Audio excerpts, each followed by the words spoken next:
ดีพี่น้องไปเองถามคือผมสอนเลยวันนี้ก็จะมาทำบุญจ้ะอุ้ยมาตักบาตรเลยพี่น้องเด้อแล้วทำบุญที่วัดเนี่ยนะวัดลาวอย่างนี้วัดลาวปทุมมะพุทธรามมาสั่งอ่านภาษาลาวกับโบเก่งเข้าไปขึ้นไปขึ้นไปเลยนะมีคนหลายวะรถคือเต็มหักขิงหลังนี่หอดวัดเลยเด้อนี่หอดวัด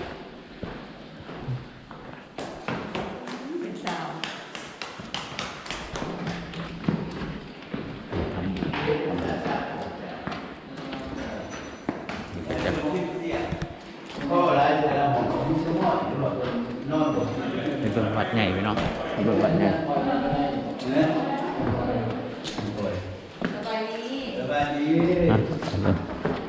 โอ้คนเต็มเลยได้นี่บอลจอดรถไปใส่น้อนี่เนาะคุณวิตรถเลยพี่น้องไว้ใส่รถจอดรถไว้ใส่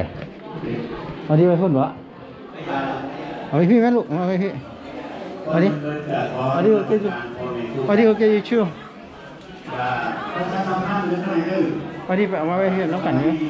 เอามาไว้พี่โอ้ไปยังมาคนมาทำบุญหลาย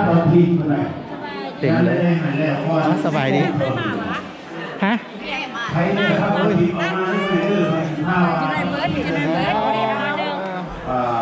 ีเขาศึกษางานให้การทีดีแล้วแต่พอในเรื่องเราก่อนนะทำบุญคนเดินยังไม่ลื่นคนได้มีตักบาทพี่น้องมาตักบาทถ้าเห็นภาพบนทีเอามาพร้อมกันจะมีหน้านั่งพระกุศลนั่งจะตุ่มทุกคนพระกุศลเดินยังคนไหนดื้อคนใดที่ให้พระกฐินเอามาที่ผ้าถวายพระกฐินจะคนไหนดื้อคนเต็มเลยอย่าลืมอย่าผ่านเลยอย่าละโอกาสอันดีงามเมื่อนี้เป็นมือชั้นวันดีเป็นมือชั้นวันสอบมือประกอบงานดีแผ่ได้คนไหนดื้อเมื่อคืนนี้พ่อแม่ครูบาอาจารย์กับพ่อค้าแม่เท้าจำศีลตลอดแจ้งเลยแล้วก็ไว้ผ้าสูตร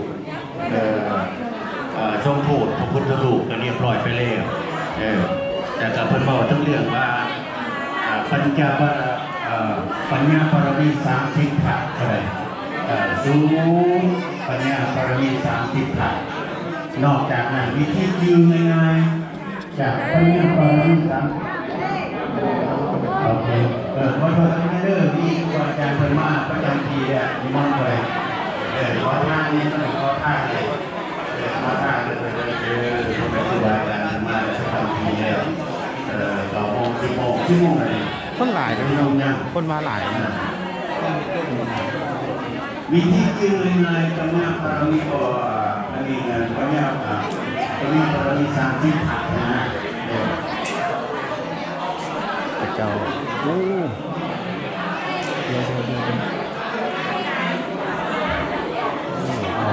ให้หลวงพ่อทรงองค์เป็นออเดอร์มาจะเป็นเมืองจีนนะครับเป็นออเดอร์มาสูตรผักไม่ได้มาสูตรผักกันปรมี30 ขันเลยวิธีจริงง่ายๆมันขึ้นต้นว่าถ้าชิปนี่ปันมีขันซัดนี่ปุ๊บวัฒนธรรมงานส่งโพธิขอว่าใจเป็นเด็กยืมง่ายๆเลยถ้าชิปนี่ปันมีขันซัดนี่นั่งดีวะราคาของพระเจ้าชิปจะนั่งดีวะถ้า8 พระองค์คือกันอย่างแล้วก็ชุมพระยางเขาเลยขาครับเขาเลยขาก่อน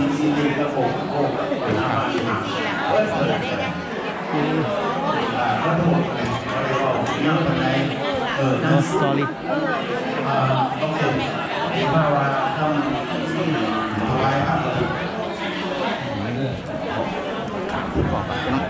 สัตว์หลวงพ่อใหม่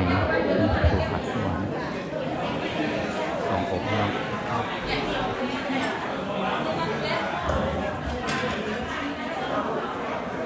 งานส่งโคตรผัด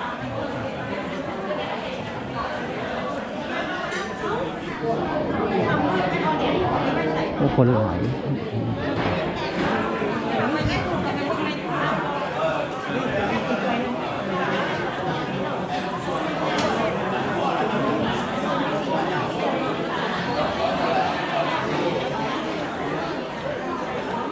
มันมีบริการอะไรนะโอเคนะโมตัสสะ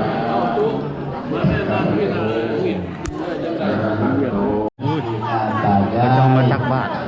อาญาสันเดชเมตตาหายเจ้ากรรมนายเวรอันนี้ถือว่าเป็นพุทธประเพณีของคนลาวชาวพุทธเขาควรเห็น มาตักใส่บาตรวะ ควรกราบควรเป็น อันนี้ใส่บาตรน้ำหมูฮะ แม่น โอ้โอเค เพราะบุญนี่เป็นที่ เอาไป ของสัตว์ทั้งหลายในโลกบุญญาณีพลโลกปัสสเบงปฏิภาปติปณีนันติบุญนี่เป็นเพิ่งของสัตว์ทั้งโลกนี้และโลก ไปพูดคนหน่อยก่อนเลยอยู่นี่มันคนหลายโอเค พระพุทธองค์เป็นจริงก็ให้ผิดประมาทในการทำบุญมีโอกาสมีเวลาก็ให้ ย่างไปพูดย่างขึ้น มาจงเอามาทำบุ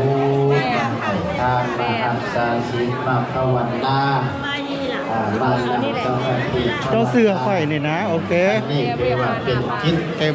ก็เรามาฟังแล้วกันแล้ว ควรประพฤติปฏิบัติเพราะพระพุทธเจ้าของเฮานี่ควรจะได้อุบัติเกิดขึ้นมาในโลกนี้นะแต่ยากต้องรับเป็นอาหารที่มาละสงไข่ไหมที่อสงไข่กำไรแก่มหากับคนเองพอสิได้อุบัติเกิดขึ้นมาในโลกยอดสะสมองค์บุญบารมีมาหลายที่ได้มาอัศวูในโลก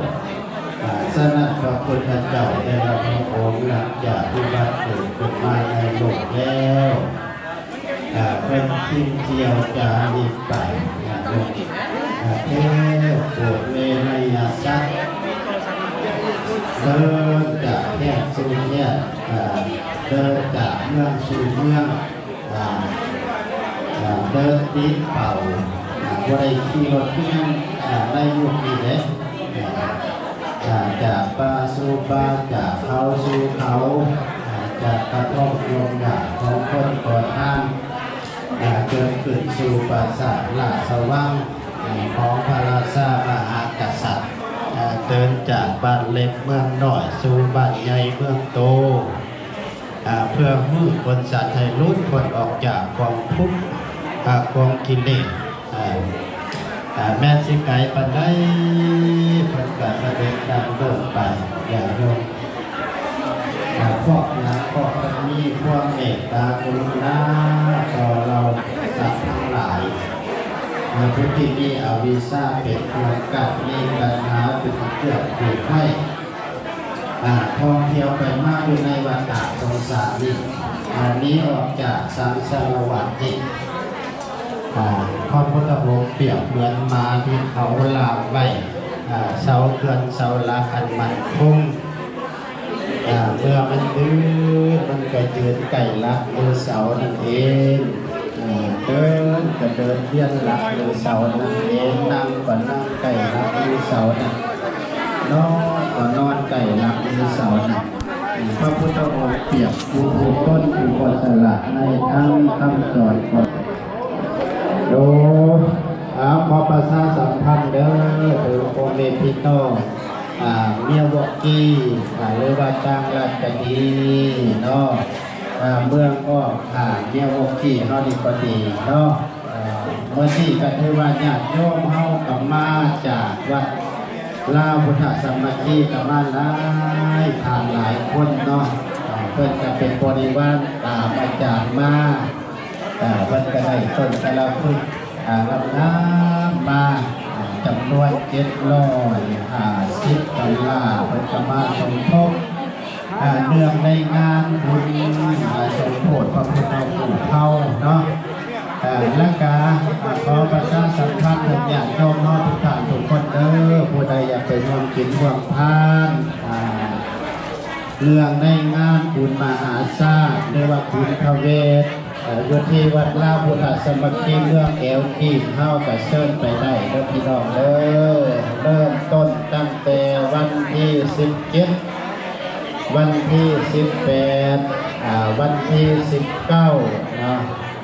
คือว่าบุญเวทปีนี้มีอุปสมบทบวชหน้าอยู่4 องค์ เอาน้องเลยสัก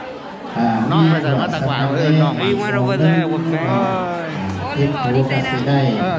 แต่เท็กซัส2 องค์มาจากรอบก่อน